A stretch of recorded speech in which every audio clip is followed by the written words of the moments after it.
rabbil alamin. Allahumma shalli wa sallim ala sayyidina Muhammadin wa ala alihi wa sahbihi ajma'in amma ba'du. Teman-teman semuanya yang dimuliakan oleh Allah Subhanahu wa taala. Alhamdulillah Allah taala memperjumpakan kita di forum ini. Sama-sama kita semuanya mengkaji tentang kehidupan Nabi besar Muhammad sallallahu alaihi wasallam. Sekarang ini kita akan melanjutkan apa yang kita bahas sebelumnya. Namun sebelumnya kita akan berikan prolog dulu tentang yang kita bahas kemarin itu rangkaiannya biar nyambung dengan yang akan kita bahas nanti ini.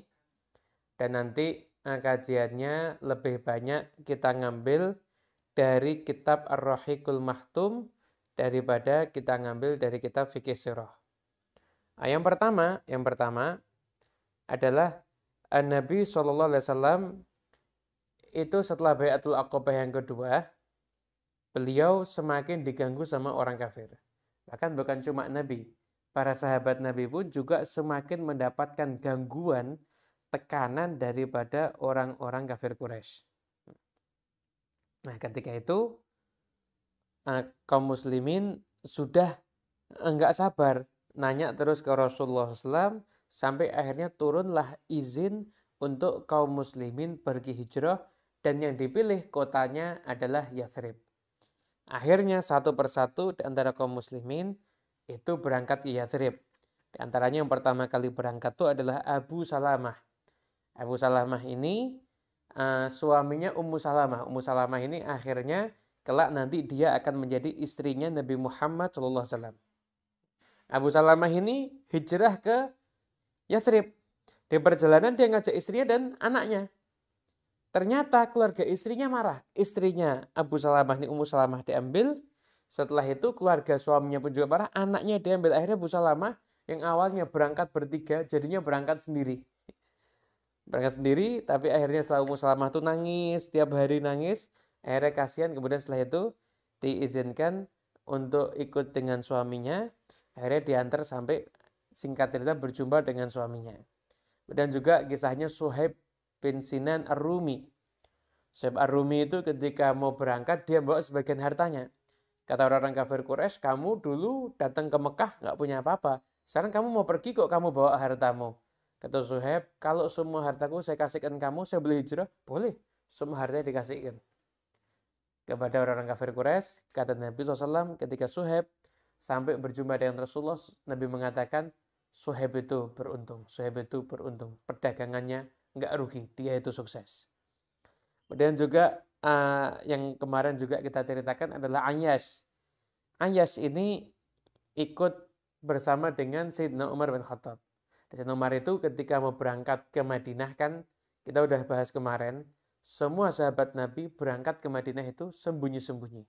Hanya Sayyidina Umar bin Khattab yang berangkat ke Madinah dalam keadaan terang-terangan. Jadi Sayyidina Umar membuat status ketika mau berangkat ke Madinah. Janjian Sayyidina Umar, Ayyash bin Abi Rabi'ah dan Hisham. Ketika kumpul ternyata Hisham ditahan. Sayyidina Umar sama Ayyash berangkat. Sampai di Quba, Ayyash ini didatangi sama Abu Jahal dan Al-Harith. Al-Harith ini saudaranya Abu Jahal. Akhirnya setelah itu dibilang, Ayyash kamu pulang. Ibumu ini nazar, dia nggak mau nyisir rambut dan tidak mau berteduh dari panasnya sinar matahari sampai dia lihat kamu. Mulai bingung Ayyash, kesian ibu saya. Kata Sayyidina Umar, nggak usah. Kamu dibohongi. Demi Allah, kalau ibumu nanti banyak kutunya rambutnya, dia pasti akan sisiran. Kalau kepanasan, dia pasti akan berteduh. Nggak usah, percaya. Ayyash bingung. Kesian ibu saya. Ya udah terserah. Sama Sayyidina Umar kasih untanya. Dikasih untanya, kata Sayyidina Umar, kamu naik untaku. Untaku ini bagus kendaraan ini. Kalau sampai mereka bohong, langsung kamu putar balik, kamu ke Madinah, insya Allah mereka nggak akan bisa ngejar. Akhirnya dibawa untanya Sayyidina Umar. Di perjalanan, Abu Jahal mengatakan, saya kayaknya untanya udah nggak kuat ini. Saya pinjam untamu ya, gantian ya. Begitu Abu Jahal naik untanya Sayyidina Umar, Ayyash pindah ke untanya Abu Jahal, sampai di dekat kota Mekah ditangkap, langsung diikat, masuk ke Mekah sudah dalam keadaan terikat. Kata Abu Jahal bilang begini, ya ahla Makkah, hei orang-orang Mekah, hakadha faf'alu bisufahaikum kama fa'alna bisafihina hadha. Ini loh yang kamu lakukan kepada orang-orang bodoh di antara kamu sebagaimana yang kamu lakukan terhadap orang bodoh di antara kami. Ini masuk Islam dan kebodoh, yang hijrah dan kebodoh sama Abu Jahal. Ini yang kami lakukan begini loh, kami tangkap, kami tipu, kami bawa pulang. Lakukan seperti itu. Nah, ketika itu orang-orang kafir Quraisy udah semakin ketakutan. Nah, kita akan bacakan yang ada di Rahikul Mahtum. Ini tadi prolog dari pertemuan sebelumnya. Orang-orang musyrik itu sangat ketakutan dengan hijrahnya Nabi ke Madinah. Alasannya adalah, yang pertama, mereka tahu Nabi Muhammad SAW itu punya pengaruh yang kuat. Yang kedua, semua pengikut Nabi itu orang-orang yang teguh. Jadi yang gak gampang digoyahkan. Dan yang ketiga, hijrahnya itu ke Madinah. Madinah itu satu, suku yang udah terlatih perang, orang-orang jagoan. Dan yang kedua, Madinah itu adalah tempat strategis yang dilalui sama orang kafir Mekah di dalam perdagangannya. Ekonomi Mekah itu karena perdagangannya. Lah perdagangan itu intinya adalah amannya di dalam perjalanan.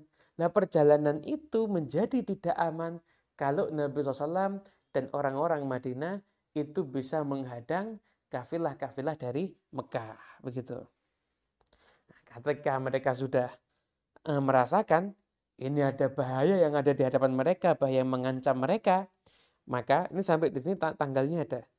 Hari Kamis 26 Safar itu di sini juga ada apa?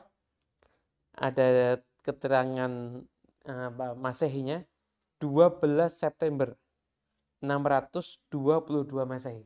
Ini berapa September sekarang ini? Masih baru 8 ya? 8 September ya. Gitu. Kurang lebih itu 2,5 bulan ya dari Baitul Aqabah yang kedua. Nah, parlemennya Mekah namanya Darun Nadwah.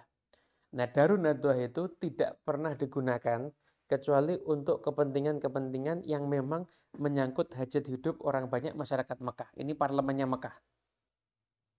Bahkan dikatakan ini adalah pertemuan yang paling genting sepanjang sejarah kota Mekah. Dianggap sama mereka seperti itu. Semua kabilah diundang. Dari kabilah Bani Makhzum ada wakilnya Abu Jahal. Dari kabilah Naufal bin Abdul Manaf ada Jubair bin Mut'im. Ada Tu'aimah bin Adi. Dari kabilah Bani Abduddar ada Syaibah dan Utbah bin Rabi'ah, ada Abu Sufyan. Dari kabilah Bani Asad bin Abdul Uzza ada Abul Bakhtari. Ada juga Nubaih dan Munbih dari Bani Saham. Ada Umayyah bin Khalaf dari Bani Jumah. Mereka datang ke Darun Nadwah sesuai dengan perjanjian. Di perjalanan mereka menuju Darun Nadwah, iblis datang pakai penampilan seorang tua, kemudian menggunakan kain yang tebal begitu, nunggu di pintu. Mana Syekh? Siapa kamu orang tua? Syekhun min ahli Najd. Aku orang tua dari daerah Najd. Aku dengar yang kamu lakukan ini, kamu sedang janjian. Aku mau ikut hadir. Aku mau dengar usulanmu gimana, dan jangan sampai kamu nggak dapat usulan dari saya. Oh ya silakan. Karena alasannya kan bisa menghipnotis itu. Saya ini orang tua dan penampilannya meyakinkan. Saya ini orang tua. Saya mau dengar yang kamu lakukan apa. Dan saya juga jangan sampai kamu kehilangan usul-usul berharga dari saya. Dan wajahnya pun juga ya wajah iblis sebenarnya sih. Nah, akhirnya terjadilah pertemuan. Di situ akhirnya diskusi. Kata Abul Aswad mengatakan, sudah biarkan aja Muhammad keluar. Kemana dia pergi, biarkan aja. Yang penting kita hidup normal sebagaimana dulu. Kata iblis tadi, yang nyamar jadi orang tua dari Najd tadi, ini bukan usulan yang bagus. Kamu nggak tahu, Muhammad tuh kalau bicara gimana? Bisa mempengaruhi orang. Ucapannya tuh indah. Saya tuh betapa cepatnya Muhammad itu menguasai hati orang lain. Kalau kamu biarkan Muhammad seperti itu, kita nggak akan merasa aman. Muhammad punya kekuasaan di daerah Arab. Satu, mereka akan mendatangi kamu dan mereka akan menginjak-injak kamu dan kamu akan menyesal nanti. Kata Abul Bakhtari, ya udah gini aja. ikat, taruh di tempat yang kerangkeng besi, tutup pintunya, sudah. Selesai. Kata yang iblis tadi, wah gak bagus juga. Kamu tahu enggak, kalau kamu nahan Muhammad, sebagaimana yang kamu usulkan tadi itu, maka urusan Muhammad yang terzalimi ini akan keluar sampai kepada sahabat-sahabatnya. Setelah itu nanti sahabat-sahabatnya akan mencari kekuatan, kemudian mendatangi kalian dan akan mengambil Muhammad dari kalian. Akhirnya kalian juga akan kewalahan. Mahadzalakum bira'yin. Ini bukan usul yang bagus. Sampai akhirnya parlemen yang lain juga mikirnya sama, benar juga akhirnya. Nah, subhanallah, akhirnya tiba-tiba kata Abu Jahal, demi Allah, aku punya ide yang tidak pernah kalian pikirkan sebelumnya. Nah, apa-apa? Ya Abul Hakam. Tidak ada yang manggil Abu Jahal. Yang manggil Abu Jahal itu cuma Rasulullah SAW. Panggilannya Abul Hakam, bapak kebijaksanaan. Karena nggak mau masuk Islam, karena nggak cinta sama Rasulullah, baru dipanggil Abu Jahal, begitu. Ini aja. Nah, jadi sistemnya Arab daerah Mekah itu begini ya. Misalkan ada dari Bani Mahzum membunuh seseorang dari Bani Hashim. Maka seluruh Bani Hashim ini, entah seneng atau enggak dengan orang yang dibunuh ini tadi, mereka akan bangkit, angkat senjata melawan Bani Mahzum, akan perang habis-habisan. Begitu. Nah, sekarang ini, kalau yang bunuh cuma Abu Jahal kan diperangi dan dibunuh juga, sama. Nggak, kata Abu Jahal gini aja, setiap kabilah pilih satu anak muda yang kuat, yang kokoh, yang terpandang, kasih mereka pedang. Setelah itu janjian ketemu, pukul serentak ke Muhammad. Pasti kita akan membunuh Muhammad, kita sudah tenang karena Muhammad sudah mati. Dan setelah itu, kalau kita lakukan itu, Bani Hashim mau balas kita nggak bisa, lawannya 10 kabilah. Paling dia cuma minta dia hanya 100 ekor unta. Kita buat urunan. Kalau ada 10 kabilah, satu kabilah bayar 10 ekor unta. Gampang. Oh, kata iblis nih, ya ini usulannya dia bagus ini. Ini nggak ada usulan kecuali usulan ini. Anda bayangkan nih Abu Jahal itu, sampai iblis ini kalah kriminal dibandingkan Abu Jahal. Usulannya ini, sampai iblis ini kalah kriminal dibandingkan dengan Abu Jahal. Akhirnya selesai. Nah, keputusan di Darun Nadwa adalah mereka semuanya sepakat untuk mereka akan membunuh Nabi Muhammad SAW. Begitu. Nah, dikatakan itu kan pertemuan pagi. Nah, hari itu mereka selesai. Mungkin sudah menjelang satu mereka selesai. Dan ketika itu masyarakat berjalan seperti biasa, nggak ada satupun yang tahu bahwasanya ada aroma-aroma akan terjadi percobaan pembunuhan kepada Rasulullah SAW. Nggak ada yang tahu. Sampai akhirnya malaikat Jibril mendatangi Nabi Muhammad SAW. Memberikan info tentang bagaimana orang-orang Quraisy itu akan membunuh Nabi. Setelah itu diizinkan Nabi SAW untuk keluar. Dan sudah ditentukan waktunya sekarang ini. Nanti waktunya adalah sekarang ini kamu diizinkan untuk keluar. Bahkan ketika itu mengatakan, jangan malam ini kamu jangan tidur di atas kasurmu. Nah, ketika siang itu orang-orang kan istirahat di rumah masing-masing. Nabi SAW itu keluar mendatangi Sayyidina Abu Bakar Siddiq.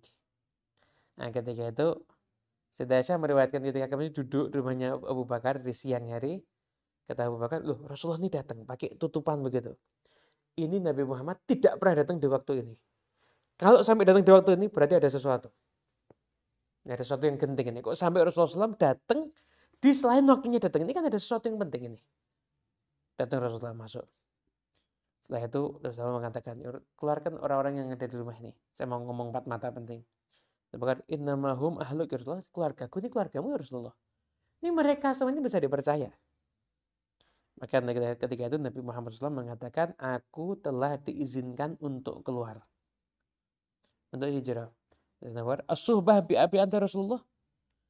Aku nih yang menemani. Engkau ya Rasulullah. Kata Nabi Muhammad SAW, "Naam, betul." Maka ketika itu akhirnya ngerancang Nabi Muhammad SAW dengan Sayyidina Abu Bakar Siddiq. Setelah itu pulang Rasulullah SAW sambil menunggu datangnya malam.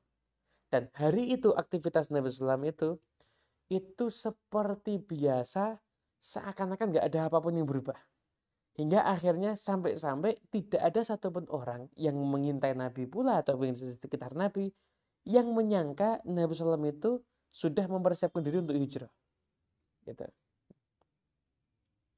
Itu dilakukan sama Nabi Muhammad SAW. Adapun orang-orang Quraisy tadi itu, maka mereka akhirnya merencanakan, jadi melanjutkan aksinya, tapi rahasia. Mereka tunjuk 11 orang pemimpin. Abu Jahal masuk, Hakam bin Abil As, Uqbah bin Abi Mu'id, Nadir bin Haris, Umayyah bin Khalaf, Zam'ah bin Aswad, Tu'aimah bin Adi, Abu Lahab, paman Nabi ini masuk, Ubay bin Khalaf masuk, Nubaih bin Hajjaj masuk, dan Munbih bin Hajjaj juga masuk. Nah, kebiasaannya Rasulullah SAW itu, malam hari beliau itu tidur di awal. Jadi setelah sholat isya, beliau langsung istirahat tidur. Setelah itu nanti, tengah malam, baru beliau keluar menuju Masjidil Haram, qiyamul lail di sana. Nah, malam itu, Nabi SAW memerintahkan Sayyidina Ali bin Abi Thalib untuk tidur di kasurnya. Dan menggunakan selimut hijau yang biasa dipakai oleh Rasulullah SAW. Dan itu Nabi mengatakan nggak akan ada keburukan yang menimpamu. Padahal kalau kita lihat ketika Sayyidina Ali memilih untuk tidur di kasur Nabi Muhammad SAW di malam itu, maka pilihan Sayyidina Ali bin Abi Thalib itu taruhannya nyawa. Tapi Nabi kasih tahu nggak akan ada apa-apa. Kita kan nggak percaya kita. Kita nanti, wah nanti kalau tiba-tiba gini gimana? Kan kebanyakan mikir kita. Sayyidina Ali nggak pakai mikir. Siap ya Rasulullah. Tidur. Nah, di tengah malam, ketika orang-orang itu sudah pada tidur, maka orang-orang yang disebut tadi, 11 orang tadi mendatangi Nabi Muhammad SAW. Kumpul di depan pintu Nabi untuk ngawasi. Mereka mengira Nabi SAW itu tidur. Mereka mengatakan bahwa begitu Nabi SAW itu nanti keluar rumah, maka langsung mereka akan segera mengeksekusi Rasulullah SAW. Bahkan ketika itu mereka dalam keadaan sangat yakin usaha mereka itu pasti akan berhasil.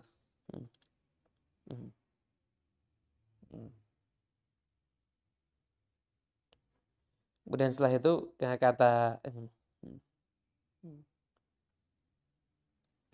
bahkan ketika itu Abu Jahal sudah dalam berdiri di depan rumah Nabi itu dengan mengelok-elok Nabi.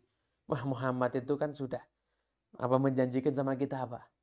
Nah, kalau kita mengikuti dia, kita akan jadi pemimpinnya Arab dan Ajam. Dan setelah itu nanti kita itu akan dibangkitkan setelah mati. Nanti kita punya taman-taman seperti taman-tamannya di daerah Yordan. Kalau kita nggak mau, kita akan masuk neraka.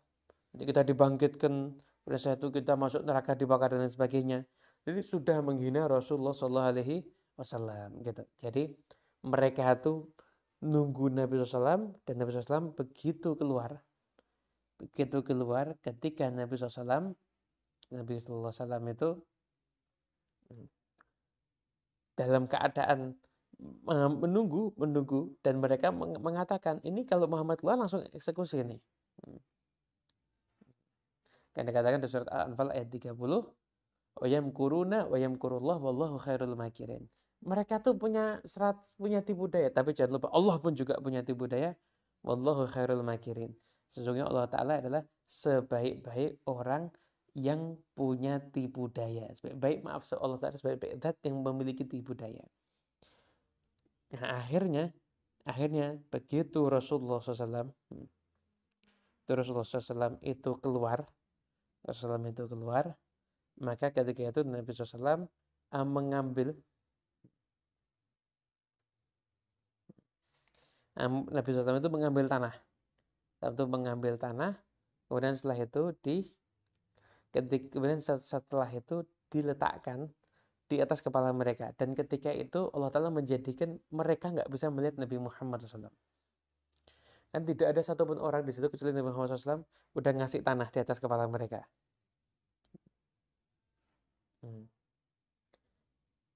Akhirnya, kemudian setelah itu Nabi SAW menuju ke rumahnya Sayyidina Abu Bakar Siddiq. Akhirnya keluar malam hari menuju Gua Thawr dari arah Yaman, dari arah Yaman begitu. Maksudnya mungkin arah yang biasa dipakai orang kalau mau menuju ke Yaman.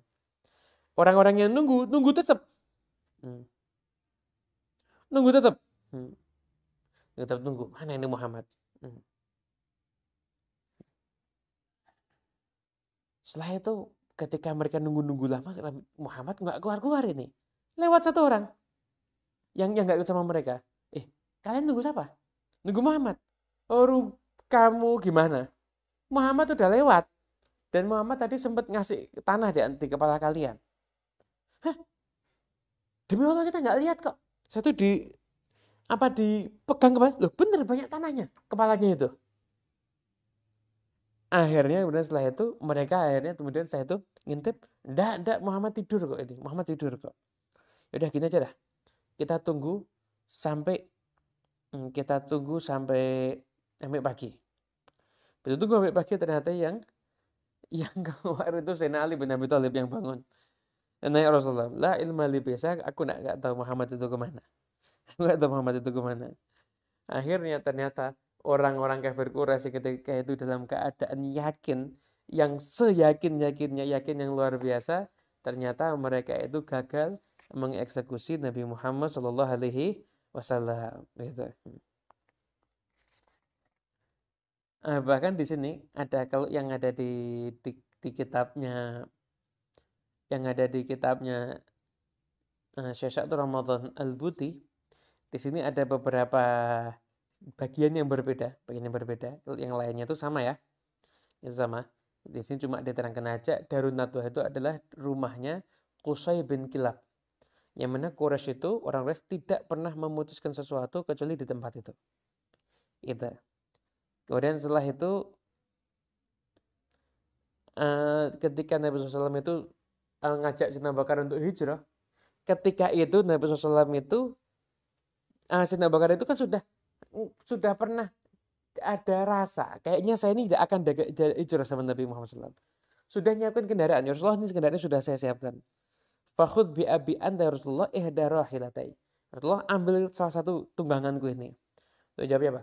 Bithaman, saya akan bayar, bukan akan saya ambil. Anda bayangin, jadi Nabi Muhammad SAW itu nggak mau ya kayak aji mumpung begitu. Wah mumpung temannya baik, gratisan sekalian, nggak mau. Tapi Nabi SAW dikasih sama Sayyidina Abu Bakar kendaraan, enggak, saya akan bayar. Kan itu dalam pernah riwayat yang kita baca itu sampai ada diskusi yang Sayyidina Abu Bakar itu nggak mau, tapi Nabi Muhammad SAW tetap bayar. Tetap saya akan bayar. Gitu. Yang dilakukan oleh Rasulullah SAW. Akhirnya berangkatlah Nabi Muhammad SAW bersama dengan Sayyidina Abu Bakar Siddiq menuju ke gua. Bagaimana perjalanan beliau menuju ke gua dan apa yang terjadi di perjalanan, siapa saja yang terlibat di situ, insya Allah akan kita bahas di pertemuan yang berikutnya.